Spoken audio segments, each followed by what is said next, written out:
झांसी में खजुराहो से उदयपुर जा रही इंटरसिटी एक्सप्रेस में आग लग गई। ट्रेन मऊरानीपुर स्टेशन पर पहुंची तो M2 के एसी पैनल से धुआं निकल रहा था। धुआं पूरे कोच में भर गया। यात्रियों का दम घुटने लगा। उनकी आंखों से आंसू निकल रहे थे। अफरा तफरी मच गई। यात्री ट्रेन से कूद भागने लगे। कुछ ही देर में कोच खाली हो गए। आग की सूचना पाकर ट्रेन के गार्ड और रेलवे अधिकारी मौके पर पहुंचे। अग्निशमन यंत्र का इस्तेमाल कर आग पर काबू पा लिया गया। लोगों का कहना है कि सतर्कता के चलते बड़ी घटना होने से बच गई। करीब 40 मिनट तक ट्रेन मऊरानीपुर स्टेशन पर खड़ी रही।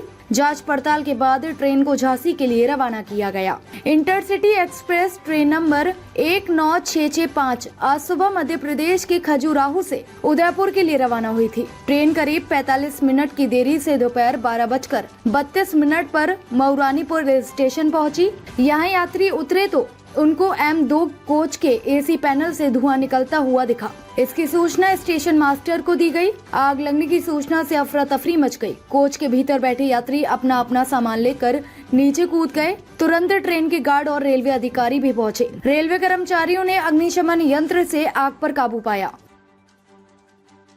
मेरठ में शुक्रवार सुबह एक बड़ा रेल हादसा हुआ जब मालगाड़ी के 3 डिब्बे पटरी से उतर गए। यह घटना सिटी स्टेशन और मेरठ कैंट स्टेशन के बीच हुई, जिससे रेलवे विभाग में हड़कंप मच गया। बताया जा रहा है कि यह घटना शटिंग के दौरान हुई। रेलवे अधिकारियों ने प्रारंभिक जानकारी के अनुसार यह घटना किसी तकनीकी चूक या साजिश के चलते हुई है, जिसकी जाँच की जा रही है। रेलवे अधिकारी मामले की जानकारी देने से बचते रहे हैं, जिससे स्थिति की गंभीरता का अंदाजा लगाया जा सकता है। कैंट स्टेशन से सिटी स्टेशन की तरफ जा रही मालगाड़ी अचानक तेज आवाज के साथ पटरी से उतर गई, जिससे आसपास के इलाके में अफरा तफरी मच गई। इस संदर्भ में रेलवे मुख्यालय को पूरी जानकारी दी गई है और दिल्ली से उच्च अधिकारी मौके पर पहुंच गए हैं। हालांकि मौके पर मौजूद रेलवे अधिकारी घटना के बारे में स्पष्ट जानकारी देने से बच रहे हैं और मालगाड़ी के संचालन के बारे में भी सटीक जानकारी नहीं दे पा रही हैं। पहले अधिकारियों ने कहा कि मालगाड़ी सहारनपुर से आई थी, लेकिन बाद में जानकारी मिली कि यह हापुड़ से आई थी। मालगाड़ी में कोई सामान नहीं था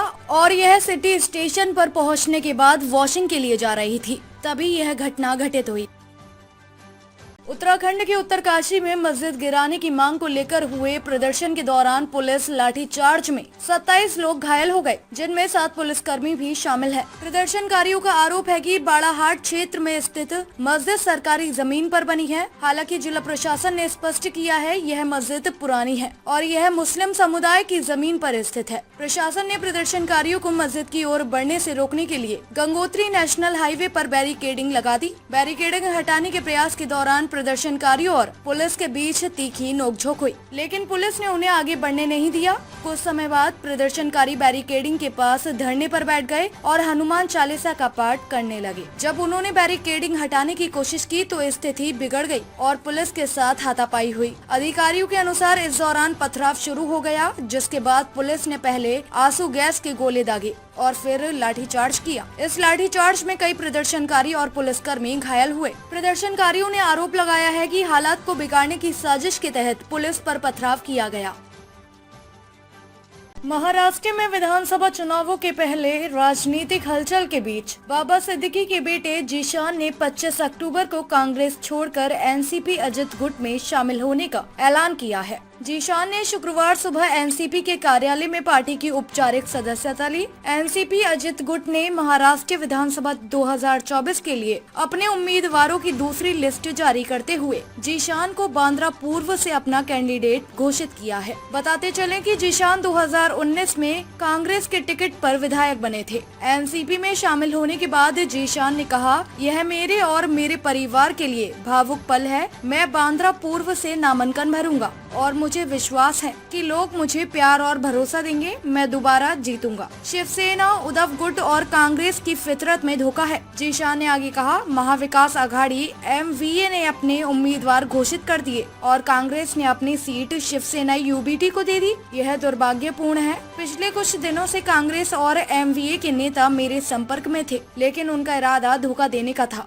उस कठिन समय में अजित पवार और एनसीपी ने मुझ पर भरोसा जताया। यह मेरे पिता का अधूरा सपना था कि हमें बांद्रा पूर्व सीट फिर से जीतनी है और लोगों के अधिकारों के लिए लड़ना है। उनका खून मेरी रगों में बहता है और मैं उनकी लड़ाई जारी रखूंगा। परसों आपने देखा महाविकास आघाड़ी ने अपना कैंडिडेट डिक्लेयर किया और कांग्रेस की जो सिटिंग सीट है वो वापस शिवसेना उबट्टा को दे दिया। तो ये बहुत ही दुर्भाग्यपूर्ण है। पिछले कई दिनों से कांग्रेस के भी लीडर, महाविकास आघाड़ी के लीडर मेरे संपर्क में थे। कोई कुछ कह रहे थे कि एक अनअपोज्ड करेंगे, कोई बोल रहे थे नहीं आप रुक जाइए, मगर उनके तो फितरत में ही धोखा है और उन्होंने सब किया। और इस कठिन समय में अजीत दादा ने, प्रफुल्ल पटेल जी ने, सुनील तटकरे जी ने, एनसीपी पार्टी ने जो मुझ पर भरोसा दिखाया है, मैं उनका शुक्रिया अदा करना चाहूंगा। मेरे पिताजी बाबा सिद्दीकी जी का यह अधूरा सपना था कि हमें ये सीट फिर से जीतनी है, लोगों के हक की लड़ाई लड़नी है। वो ये लड़ाई लड़ते लड़ते उनकी हत्या हुई है और मेरे रगों में उनका खून है और मैं पूरी तरीके से ये जो लड़ाई है वो आगे उनके लिए मैं लड़ता रहूंगा और एक रिकॉर्ड ब्रेकिंग मार्जिन से इस बार हम बांद्रे पूर्व जिता के दिखाएंगे राष्ट्रवादी के सिंबल से। आज सुबह मैं अपने कार्यकर्ताओं, अपने सपोर्टर्स के साथ आया हूं और पूरे बांद्रे पूर्व में उत्सुकता है और मुझे यकीन है कि इस बार रिकॉर्ड ब्रेकिंग मार्जिन से मैं जीत के आऊंगा बांद्रे पूर्व से। बाबा सिद्दीकी जी के निधन के बाद कांग्रेस के लोग इन दिनों अपनी आने वाली फिल्म भूल भुलैया 3 को लेकर चर्चा में रहने वाले कार्तिक आर्यन ने खुलासा किया कि वह शाहरुख खान के बड़े फैन थे। जब वह पहली बार मुंबई आए थे तो उन्होंने शाहरुख खान की एक झलक पाने के लिए घंटों मन्नत के बाहर खड़े रहे। एक हालिया इंटरव्यू में कार्तिक ने कहा कि वह अपने फैंस को खुश रखने के लिए हमेशा कोशिश करते हैं कि अधिक से अधिक सेल्फी लें। उन्होंने बताया कि वह भी पहले कई स्टार्स के फैन हुआ करते थे और उनके साथ मिलकर सेल्फी लेने के लिए बेताब रहते थे। इस अनुभव के चलते उन्हें फैंस से मिलना कितना जरूरी है यह अच्छी तरह से समझ आता है।